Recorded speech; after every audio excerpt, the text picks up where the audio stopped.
In the previous lecture, we will discuss our chapter 12 electricity up to resistance in series and resistance in parallel. Today, we will discuss about our next topic, that is heating effect of electric current.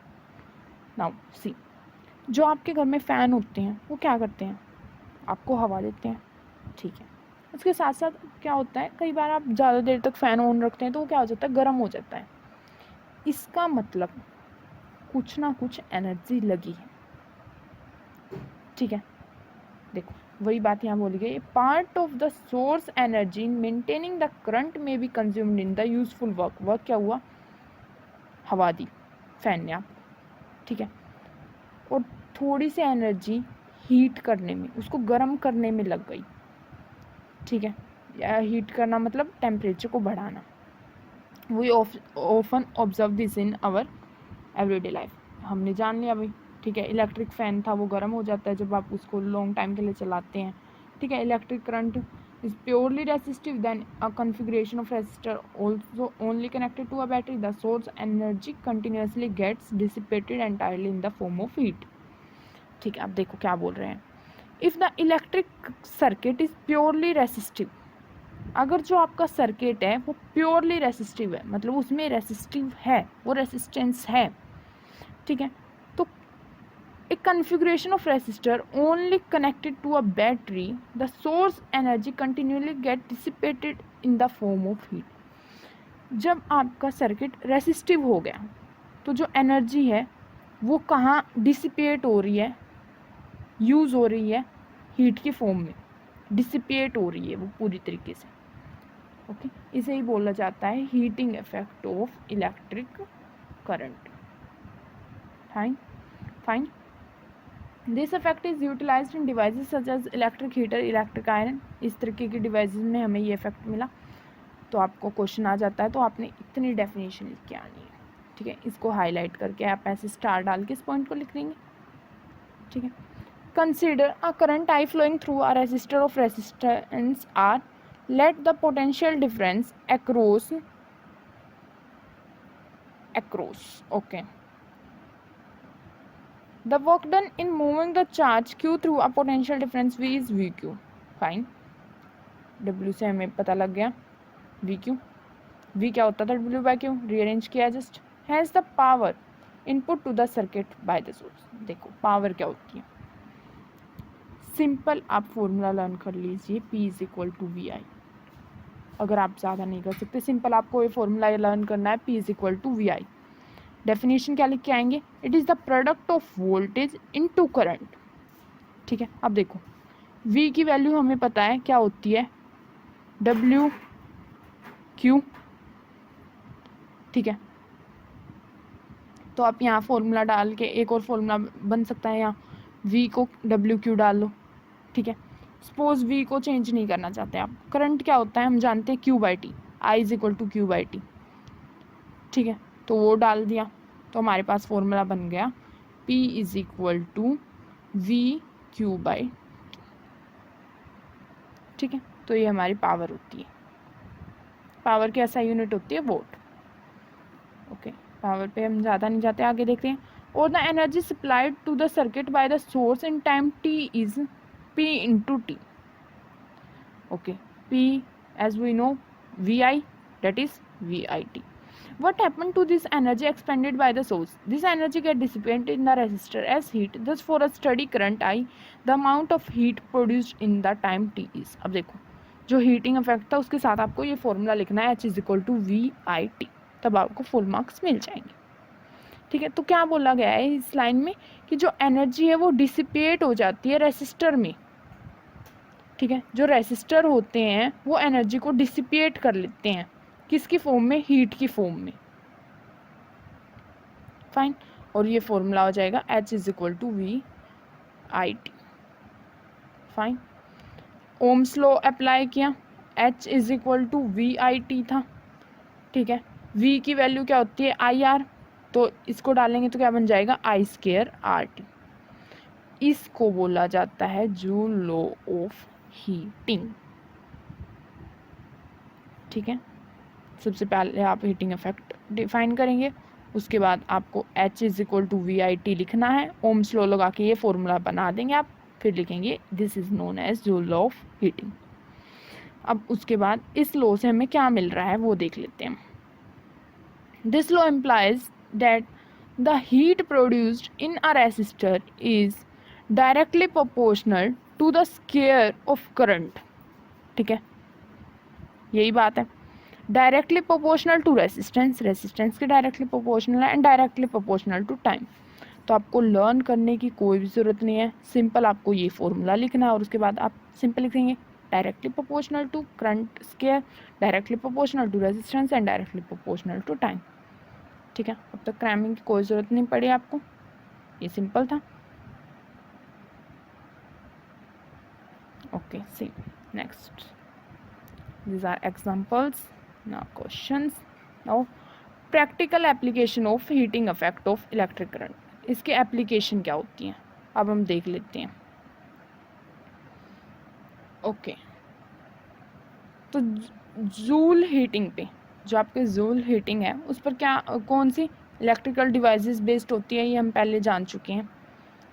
ठीक है, तो अब हमें उसकी applications देखनी है कि application क्या है हीटिंग इफेक्ट की, या you can say Joule effect की, या you can say Joule heating, Joule heating. The electric heating is also use to produce light.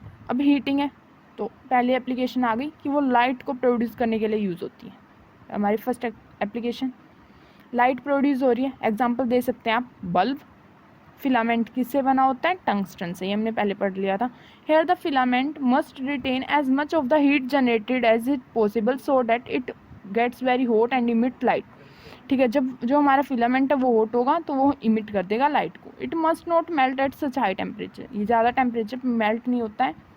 ठीक है, मेल्टिंग पॉइंट क्या होता है, वो पॉइंट जिसके बाद अगर आप टेम्परेचर बढ़ाएंगे तो पिघलने लग जाता है। ठीक है, तो टंगस्टन का मेल्टिंग पॉइंट क्या होता है 3380 डिग्री सेल्सियस। बल्ब के फिलामेंट बनाने के लिए टंगस्टन का यूज़ होता है, हमने पहले देख लिया था। ठीक है, एक एप्लीकेशन ये हमारी हो गई। The filament should be thermally isolated as much as possible using insulating support. The bulbs are usually filled with inactive nitrogen and argon gases. जो बल्ब होते हैं उनमें कौन सी गैसेस होती है, inactive nitrogen and iron gases. ये competitive exam के लिए ये फैक्ट क्वेश्चन है, एक तरह से आप याद कर सकते हैं कि नाइट्रोजन आर्गन गैसेस भरी होती हैं बल्ब्स में। क्यों, क्योंकि वो फिलामेंट की लाइफ को बढ़ा देते हैं। Fine, most of the power consumed by the filament appear as heat but a small part of it is in the form of light radiated. मतलब क्या बोल रहे हैं कि जो फिलामेंट होता है ना उसमें ज़्यादा तो जो हमारी एनर्जी है, जो पावर है, वो हीट के फॉर्म में यूज़ हो जाती है। थोड़ा सा ही पार्ट होता है कि वो हमें लाइट दिखाती है, मोस्टली पार्ट है वो हीट के फॉर्म में यूज़ हो जाता है, थोड़े से ही हमें लाइट मिलती है। ठीक है, ये हमारी पहली एप्लीकेशन हो गई कि लाइट मिल जाती है हमें। Another common application of joule heating is the fuse. पहली एप्लीकेशन थी बल्ब। ठीक है, पहली एप्लीकेशन हमारे पास आ गई बल्ब। ठीक है, नेक्स्ट आ गया हमारे पास फ्यूज़। बल्ब में हमने सिंपल बोला जो हमारा फिलामेंट है वो टंगस्टन से बना होता है, और दो गैस बोली हमने। गैस क्यों होती है, क्योंकि वो फिलामेंट की ज़िंदगी को बढ़ा देती है। अब हम देखते हैं फ्यूज़ क्या होता है। फ्यूज़ जो सर्किट को प्रोटेक्ट करता है। ठीक है, सर्किट या अप्लाइंसेस, जो भी आपके अप्लाइंसेस है, फ्रीज वगैरह, by stopping the flow of unduly high electric current. Suppose आपके पास कोई सर्किट है, ठीक है, यहाँ आपने फ्यूज़ लगा दिया है तो वो क्या करेगा, हाई करंट नहीं आने देगा। ठीक है, आखिर फ्यूज़ क्या होता है, it is a piece of wire. एक वायर होती है जो किससे बनी होती है, मेटल से, alloy of appropriate melting point. For example metal या एलोय से बन सकती है, alloy aluminium, copper, iron, lead etcetera. If a current larger than the specified value flow through the circuit the temperature of the fuse wire increase. Suppose जो current है वो ज़्यादा flow कर रहा है तो जो फ्यूज़ वायर है उसका वो गर्म होने लग जाएगी। ठीक है, और वो पिघल जाएगी। जैसे ही फ्यूज़ वायर पिघल गई तो सर्किट क्या हो जाएगा, ब्रेक हो जाएगा। ठीक है, तो जो हमारी अप्लाइंसेस जुड़ी हुई हैं वो ख़राब होने से बच जाती हैं। ठीक है, the fuse used for domestic purpose are rated. जो फ्यूज़ हम डोमेस्टिक पर्पज़ के लिए यूज़ करते हैं, मतलब घरों में, ठीक है, वो कितने के हो जाते हैं, 1 एम्पेयर के, 2 एम्पेयर के, 3 एम्पेयर के, 5 एम्पेयर के, फाइन, और 10 ampere you can see. Now for an electric iron which consume 1 kilowatt electric power which operate at 220 volt. Okay जो इंडिया में सप्लाई होती है ना वोल्टेज की घरों में, वो 220 वोल्ट होती है और फ्रीक्वेंसी 50 to 60 हर्टेज, 50 हर्टेज होती है, ठीक है, और वोल्टेज सप्लाई होती है 220 वोल्ट, ठीक है. ये सिंपल था कि कितना फ्यूज यूज़ कर सकते हैं आप. Now next is electric power. ये मैंने अभी थोड़ी देर पहले आपको बताया, P is equal to VI. तो अब देखते हैं the rate at which electric energy is dissipate you can say consume in an electric circuit is known as electric power. वो रेट जिससे एनर्जी कंज्यूम होती है उसे इलेक्ट्रिक पावर बोला जाता है. या आप क्या बोल सकते हैं, it is the product of V into I. वही ओम्स लॉ लगा है तो आपका फॉर्मूला बन सकता है I²R and V²/R. SI unit is vote. Fine. It is the power consumed by a device that carries 1 ampere of current when operated at a potential difference of 1 volt. Simple 1 volt क्या होगा, P is equal to VI था, V की unit होती है volt, ठीक है, current की होती है एम्पियर. तो 1 वोल्ट करना है तो 1 वोल्ट करेंगे और 1 एम्पियर करेंगे, 1 वोल्ट मिल गया, ठीक है. The unit vote is very small. जो यूनिट वोट है वो बहुत स्मॉल है. Therefore, in actual practice, we use a much larger unit called kilowatt. Kilowatt होता है 10 to the power 3 volt. या you can say 1000 volts. Okay. Since electric energy is the product of power and time. Electric energy power और time का product है. The unit of electric energy is watt hour. Energy क्या होती है, power into time. ठीक है, तो power की यूनिट थी वोट, टाइम हमने हावर्स में लिया है तो हमारे पास आ गया वोट हावर, ठीक है. 1 वोट आवर क्या होगा, is the energy consumed when 1 watt of power is used for 1 hour, ठीक है. द कमर्शियल यूनिट, जो कमर्शियली मीन्स जो आपके घर में बिजली के बिल आते हैं वो कमर्शियल है. Unit of electric energy is kilowatt hour. Kilo means 1000 volt into hour. 1 hour में कितनी सेकंड होती है, इतनी होती है, ठीक है.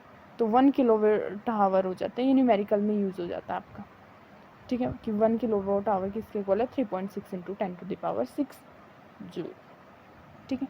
तो इसमें एनर्जी की डेफिनेशन थी, पावर की डेफिनेशन थी. That's it. Here our chapter get completed. Okay, हमने सारा चैप्टर पढ़ लिया है. हमारे पास current, resistors, voltage, potential difference, फिर आया हमारे पास resistor in series and resistor in parallel. देखो फटाफट देख लेते हैं. हमारे पास क्या आया था, सबसे पहले करंट आया, ठीक है, उसके बाद हमारे पास रेसिस्टर आया, पोटेंशियल डिफरेंस आया. इसको सीरीज़ में कर लो भाई, पैरेलल में कर लो, ठीक है. इसको मेज़र करने की यूनिट थी हमारे, मेज़र करने की डिवाइस थी एमीटर. इसको मेज़र कर, पोटेंशियल डिफरेंस को मेज़र करने की थी हमारे पास वोल्ट मीटर, ठीक है. और रेजिस्टेंस को चेंज कर सकते हैं, जैसे रियोस्टेट बोला गया. तीनों की यूनिट होती हैं, ओके. फिर सीरीज़ और पैरेलल का किया. देन हमने हमारे 3 पॉइंट डिस्कस किए हैं, क्या, हीटिंग इफेक्ट या you can say Joule effect, और उसके बाद पावर, देन एनर्जी. ये 8 टॉपिक हैं आपके जिस पे से आपके क्वेश्चन आते हैं. और last topic is Ohm's law. It's very important. अगर आप चैप्टर छोड़ भी रहे हैं, वैसे तो आपको छोड़ना नहीं चाहिए, बट आई रिक्वेस्ट यू कि आप ओम्स लॉ को लर्न कर लें, ठीक है. आपको कोई डाउट है तो आप कमेंट सेक्शन में पूछ सकते हैं. Thank you.